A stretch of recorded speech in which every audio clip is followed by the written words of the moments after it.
Hi, my name is Susanna Zaraysky, and I'm here to introduce the Create Your World book series. I have two books, Language is Music and Travel Happy, Budget Low. I wrote Language is Music because I've studied 10 languages and I speak 7.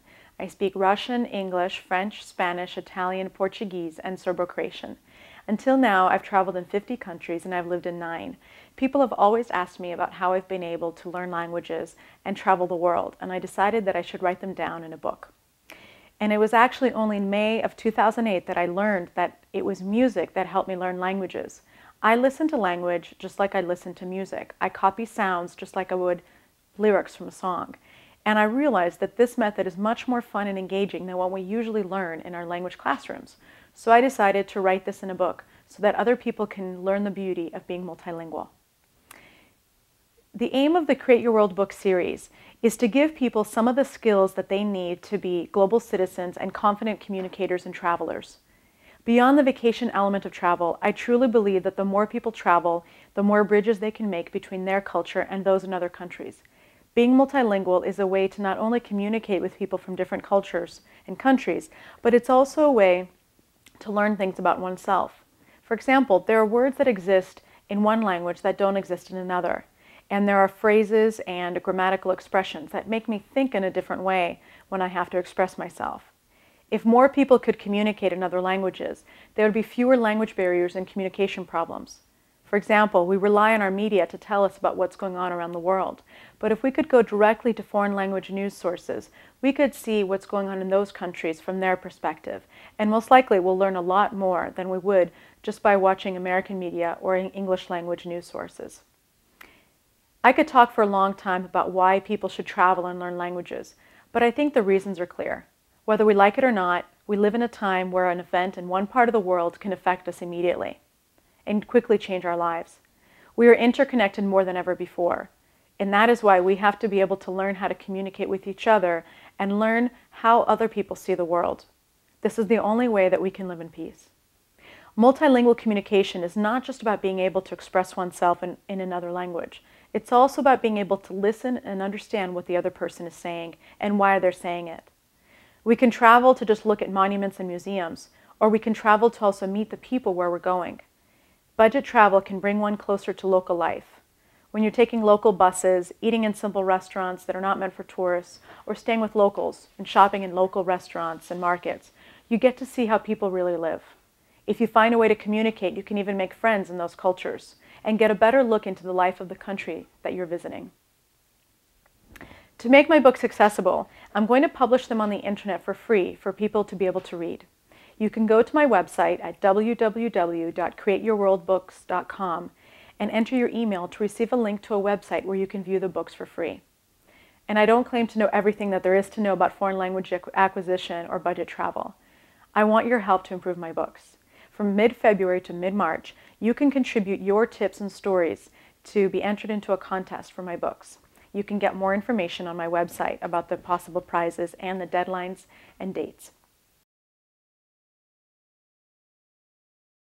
I'm going to speak a little bit now in Russian, French, Spanish, Italian, Portuguese, and Serbo-Croatian, and I'm going to be explaining how I learned those languages and how my life was affected by those languages and cultures.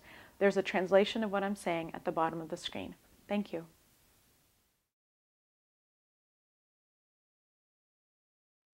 Здравствуйте, меня зовут Сусанна Зарайская. Я родилась в Ленинграде и приехала в Соединенные Штаты, когда мне было 3 года. Я с папой всегда говорила по-русски, и мама научила меня читать и писать по-русски до того, как я пошла в американскую школу. Несмотря на то, что в детстве я не хотела говорить по-русски, этот язык остался у меня в памяти. Когда мне было 18 лет, я первый раз поехала обратно в Россию с моей мамой. Я была удивлена, как легко мне было использовать мой родной язык в различных ситуациях, которых у меня раньше не было. Благодаря знанию русского языка я получила мою первую работу в Министерстве торговли. Позднее Министерство иностранных дел послало меня в Армению, Таджикистан и Украину в качестве наблюдателя по выборам. Я еще была 2 раза в России, а также в странах Прибалтики и в Казахстане. Мне нравится заниматься русским языком с моими племянниками, так как мне хочется, чтобы они бы знали этот язык. Я очень люблю русскую музыку, оперу и балет. Я надеюсь, что вам понравятся мои книги. Спасибо за ваше внимание. До свидания.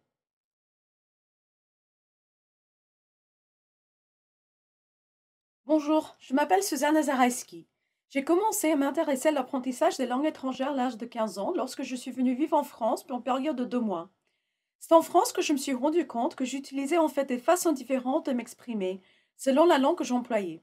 C'est comme si j'avais des personnalités différentes dans chaque langue. En français, j'étais plus philosophe que dans les autres langues.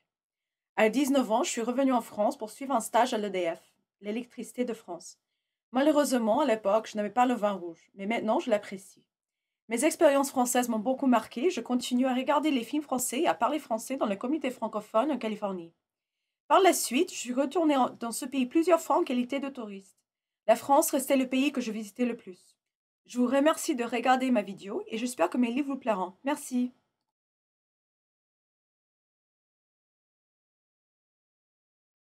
Hola, me llamo Susana. Crecí en el estado de California, donde hay mucha gente de habla hispana. Escuché el español desde que yo era pequeña y eso me ayudó mucho a pronunciar el idioma cuando inicié mis estudios de español.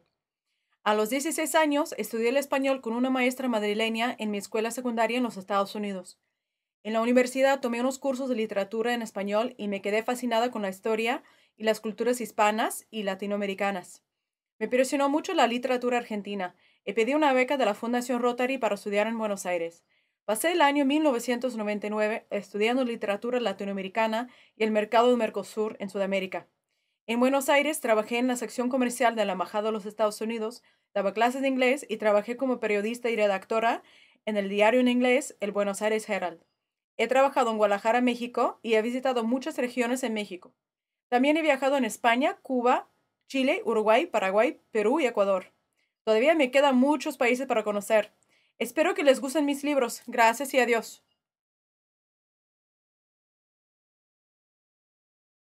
Ciao, mi chiamo Susanna Zaraysky. Grazie per l'interesse in questo video e nei miei libri. Nel 1996 sono andata a Treviso a visitare un'amica italiana. Mi ricordo con piacere la permanenza a Treviso e Venezia, ma quello che mi ha colpito e affascinato di più è stata la bellezza della lingua italiana. Una volta tornata in California ho studiato l'italiano per un anno all'università per puro piacere. Qualche anno dopo lavoravo nel settore vendita e marketing in un'azienda italo-americana dei vini vicino a San Francisco e utilizzavo l'italiano ogni giorno.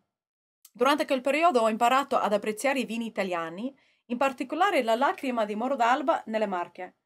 Il libro Un indivino mi disse di Tiziano Terzani mi ha ispirato a lasciare la mia carriera nel marketing e perseguire a tempo pieno la mia passione per lo scrivere. Io e la mia famiglia abbiamo un debito di riconoscenza con lo Stato italiano e l'intera comunità di Ostia.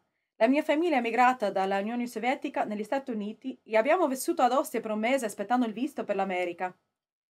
Ho visitato l'Italia l'ultima volta nel 2003. Ho girato un bel po', ma mi rimangono ancora molte regioni da visitare. Sfortunatamente non ho occasione di parlare italiano spesso. Comunque riesco a parlarlo di tanto in tanto con i miei amici in California. Spero che vi piacciono i miei libri. Vi ringrazio per l'attenzione. Ciao!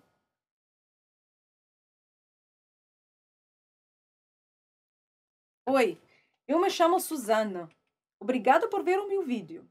Comecei a aprender português em 1998, sozinha, com um livro chamado Português Brasileiro para as pessoas que falam espanhol. Depois viajei para Portugal e, quando morava na Argentina, vim para o Brasil 3 vezes. Quando eu vim para o Rio de Janeiro pela primeira vez, esqueci completamente da minha vida e das minhas responsabilidades na Argentina. Era como uma amnesia temporária, causada pela beleza da costa do Rio de Janeiro. Mas durante a minha terceira viagem para o Brasil com a minha irmã, um dia depois do meu aniversário, sofri um acidente em Ouro Preto e eu caí e torci o meu tornozelo. Voltei ao Rio de ônibus com uma perna enguessada. Eu não podia andar e tinha que estar sentada na praia carioca, observando as pessoas jogando futebol, voleibol, caminhando ou nadando. Eu voltei ao Rio em 2007 e fui para João Pessoa, Natal e Recife. Eu não tenho muitas chances de praticar o português, mas sempre escuto música em português. Obrigada, tchau!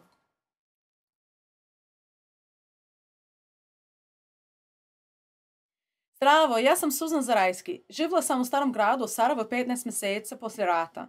Tu sam radila na programu za ekonomski razvoj. Moj prijatelj Damir Imaveć mi je pomogao naučiti i razumjeti pesme na vašem jeziku. Znam da je mogućno naučiti jezik u pomoć muzike zato što je meni slušanje radija muzike u Sarajevu o tome mnogo pomoglo. Jako malo sam učila gramatiku i rečnik u Bosni, ali mi je pomoglo i to što znam ruski jezik koji donekle srodan vašem jeziku.